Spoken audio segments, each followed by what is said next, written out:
ஈர்ப்பு விசை மிகுந்த பூமியைப் போல மக்களை ஈர்க்கக்கூடிய ஈர்ப்பு விசை மிக்க ஒரு தலைவரை தேடிக்கொண்டிருந்தேன். அது தமிழக வெற்றிக் கழகத்தினுடைய தலைவர் தளபதி என்பதை அறிந்து கொண்டேன். என்னுடைய அலைவரிசையும், அவரினுடைய கொள்கையும் ஒத்த அலைவரிசையில் இருந்ததால் ஓடோடி போய் அவருடைய கைகளை பற்றிக் கொண்டேன்.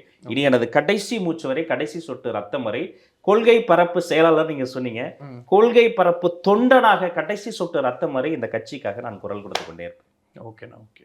ஸோ இப்போ நான் வந்து தமிழக வெற்றி கழகத்தில் வந்து நிறைய விஷயங்கள் பண்ணிகிட்டு இருக்கேன். இப்போ ரீசெண்டாக பார்த்தீங்கன்னா வந்து கிட்டத்தட்ட ஒரு 30 விங்கு கிட்ட தொடங்கி எல்லாருக்கும் வந்து ஒவ்வொரு துறையினருக்கும் வந்து ஒரு அதாவது குழந்தைகளாகட்டும், பெண்களாகட்டும் எல்லாருக்குமே ஒரு விங்கு தொடங்க போகிறோம்னு சொல்லியா அப்படின்னு ஒரு செய்தி, ஒரு ஒரு ஒரு ஒரு ஃபோட்டோ ரிலீஸ் ஆயிருந்தது.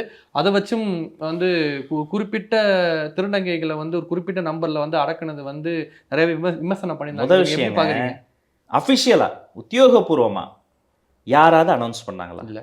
யாரோ ஒருத்தன் வாட்ஸ்அப்பில் பரப்பின ஒரு A4 ஷீட்டை வச்சுக்கிட்டு என்னென்ன பேசுகிறாங்க. இந்த மண்ணில் தமிழ் அரசியல் நிலப்பரப்பில் பாலின சமத்துவம் என்ற வார்த்தையினுள்ளே ஆண் பெண் மாற்று பாலினத்தையும் சேர்த்து ஒரு உரையாடல் தொடங்கியிருக்கு. எனக்கு அது மகிழ்ச்சி தான். ஆனால் இதன் உள்ளே இப்படி ஒரு பட்டியல் இப்படி தான் வரப்போகுதுன்னு எதையுமே அஃபிஷியலாக எங்கள் தலைமை சொல்லலை.